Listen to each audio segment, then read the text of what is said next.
Hey everyone, welcome to That's Good Denver. I'm your host, Chris Romeo, and today I'll be resuming the series of where I do the NFL divisions. Today I'll be doing the NFC South, the Buccaneers, Falcons, Saints, Panthers division. And if you guys are wondering, because these videos, they may excite my viewers or they may not excite my viewers, but um, this is the second to last division I'm doing, and because I'm doing the NFC South today, and then I'll be doing the AFC West, your Broncos division. Um, After this, I do the NFC South. Um, and before I hop into the video, yeah, the Buccaneers with Brady. They're obviously the best team in this division. They should win this division easily, I would say, unless the Saints give them troubles, which the Saints will be decent this year. I think they have an all-around good team, just not really the most consistent quarterback in Jameis Winston. Then you got the Falcons, who will probably be the worst team in the league this year because they don't have Matt Ryan or Julio anymore.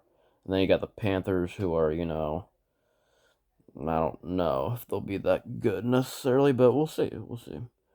Um, but yeah, that's about it. What I can think of, yeah, not much in the sports world right now. I'll be going to Arizona next week and stuff. But with the sports world, the Rockies were on a 5-game winning streak. Heading into the All-Star break, they lost a game to the Pirates. Still looking good going to the All-Star break, but this past series against the Brewers has not been good.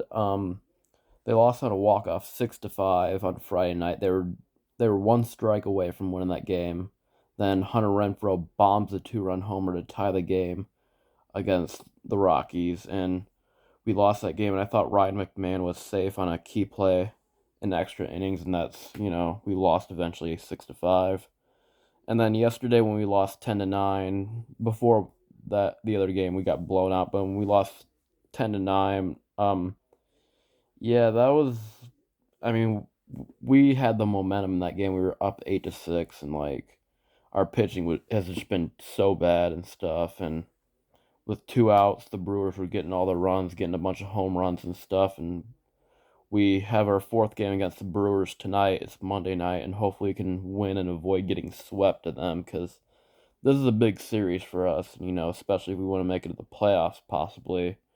We're like 7.5 out of a playoff spot, but yeah, this series for the Rockies has killed us a little bit. Um, but hey, football's right around the corner. Um, anyway, let's get in the NFC South. So first up in the NFC South, you got the Tampa Bay Buccaneers. Um, so with Tom Brady, everybody knows he was gonna retire, and then he came out of retirement. He wants to play another season. He's still, yeah, he's career wise the best quarterback ever. Obviously, probably. I think Peyton Manning is statistically better, but Tom Brady, he's gonna try to maybe win an eighth Super Bowl before he retires. He's on his last leg, I would say. He's 44 years old. He hasn't showed much signs of slowing down. He still had a really good year last year. Got to like 600 touchdown passes. Um, and he's got a good offense around him. He's got Mike Evans, Chris Godwin, Leonard Fournette. Um, and solid defense still. Um, but to be honest, they're the only legitimate Super Bowl contender or contender in this division. The Saints might be decent, but they should easily win this division, the Buccaneers, I would say. And that being said, I have the Bucs ceiling this season being 14-3. I don't think, they could easily go 6-0 in this division unless the Saints give them problems, which just happened. But yeah, they could easily go 14-3, contend for the number one seed, and as long as they have Tom Brady for the short while that he's there, or they could definitely win another Super Bowl. But when Tom Brady retires, I don't think they're going to be as good for a while. Their floor, I don't see them going any lower than 11-6.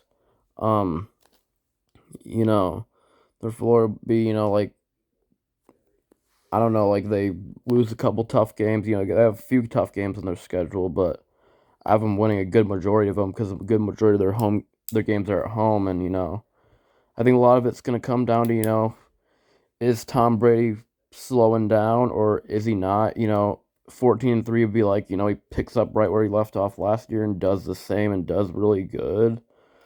11-6 would be he takes a step back a little bit, which he's 44 years old. I mean it's likely that that could happen. And 11-6, I think that would still win them this division.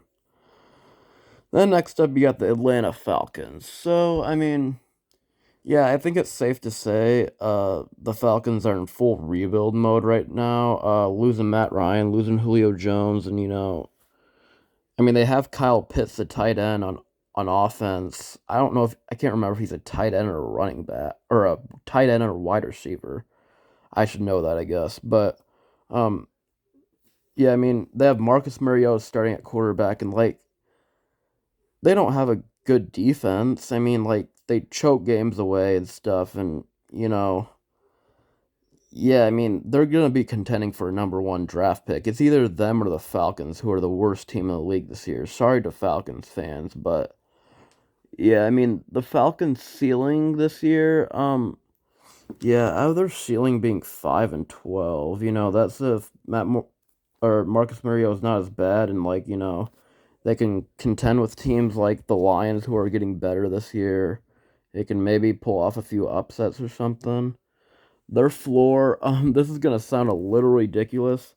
I don't think their floor would be 0-17, but I think their floor will be 1-16. That's if they are in full rebuild mode. Like they can't win many games because they're just gonna be on the outside looking in on every game. So they're gonna be the underdogs and like pretty much all their games this season, unless they play the Texans, which I'm not even sure that's gonna happen. And yeah, I just don't see it as a good year for the Falcons. Then you got the New Orleans Saints. So the Saints, you know, I don't see many negative comments about them. Um, I haven't heard much on the Saints this year, but like, I think a lot of people have slept on the fact that like the Saints have an all-around good team. Like they still have Alvin Kamara as a running back, who's one of the most elusive running backs in the league. Mark Ingram, no, he's not there anymore. They got Michael Thomas. He's been injured a lot in the past couple years, but if he stays healthy, he's still a good wide receiver. Um, they got a really good defense. They have given Tom Brady fits ever since Tom Brady has came to the Tampa Bay Buccaneers, especially in the regular season. They've given Tom Brady fits. They've given other quarterbacks fits. Do they even give Aaron Rodgers fits in week 1 against the Packers last year? Beat him 38-3 with Jameis Winston at quarterback. So they have an all around good team, and like the thing is, I think a lot of it's gonna come down to how Jameis Winston plays and what it will look like. Last year, I kind of expected to be a down year for the Saints because they lost Drew Brees, and I think Drew Brees should have won a Super Bowl with the Saints before he retired. He could have definitely won it that year in 2018 when they got screwed in the NFC Championship to the Rams, um, with that pass interference call. But the Saints, I mean, with Jameis Winston, he's not a bad quarterback. He'll throw a lot of touchdown passes, like 30 touchdown passes, but he'll throw like 30 picks. I mean, he throws a lot of touchdowns, a lot of picks. So, if he can eliminate those turnovers and, if he can eliminate those turnovers and keep the touchdown passes going, I see the Saints ceiling being 10-7, and that could definitely get them in the playoffs in this NFC conference. I could definitely see them getting in the playoffs, getting like a 6 or 7 seed. Their floor, though, if Jameis Winston kind of degresses a little bit, and the team's not as good as I thought, I have their floor being 6-11, and they do have a tough schedule, and they're on the outside looking in on a lot of their games. Then next up, you got the Carolina Panthers. So, the Panthers, they got Baker Mayfield.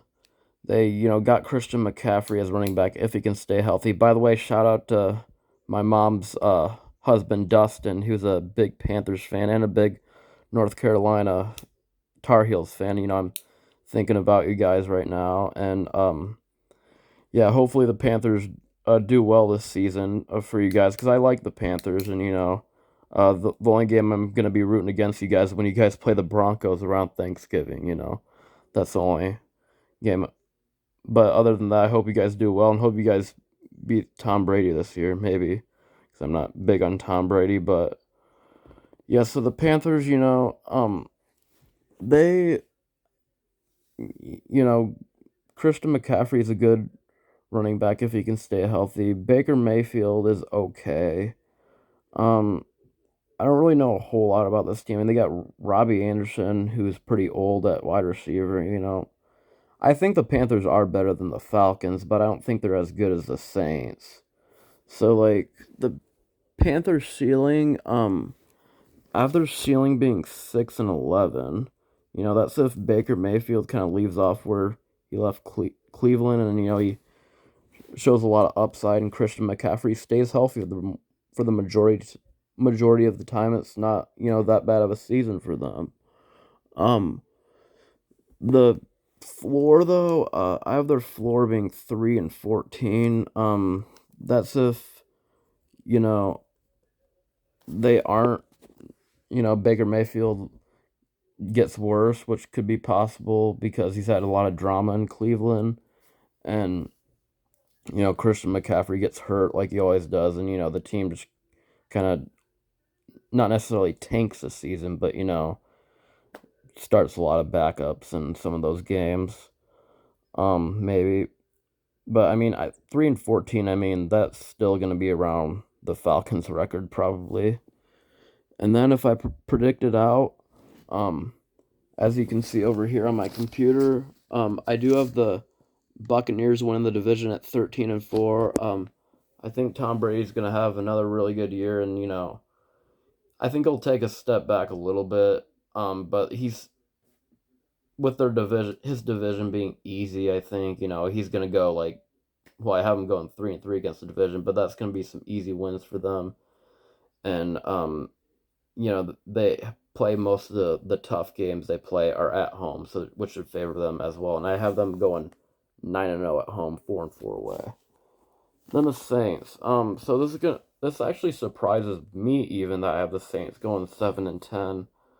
I think they have an all around good team. I just don't think Jameis Winston's necessarily the answer.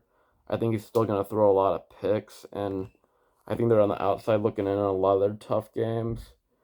Um, and I have them, winning, going forward to in the division. Um, I think they have an all around good team. I think they're like the Saints are like a Kirk Cousins or a Russell Wilson. Probably not Russell Wilson because he's already with the Broncos and he better retire as a Bronco, Russell Wilson. But the Saints, they're a Kirk Cousins are a decent quarterback away from being an elite team again and being an elite team in the NFC, especially when with Tom Brady hopefully retiring and probably retiring soon and the rest of the division being weak. So I think once they find a quarterback, the future will be looking bright for the Saints, just like the Broncos, I guess. Um, then the Panthers at 4-13. I don't know if Baker Mayfield is necessarily the answer. I mean, I think it was a good trade for the Panthers. They got Baker Mayfield. The Seahawks probably should have gotten him because they don't really have a quarterback right now. But the Panthers, they're on the outside looking in on a lot of their games, and it's gonna be a question mark on whether Christian McCaffrey stays healthy or not. I can't really predict whether he will or won't.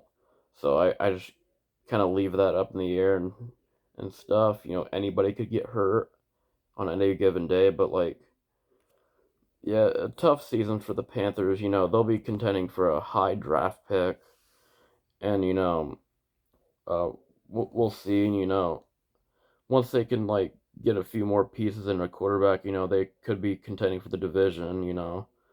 Like I said, I think they'll be better than the Falcons this year.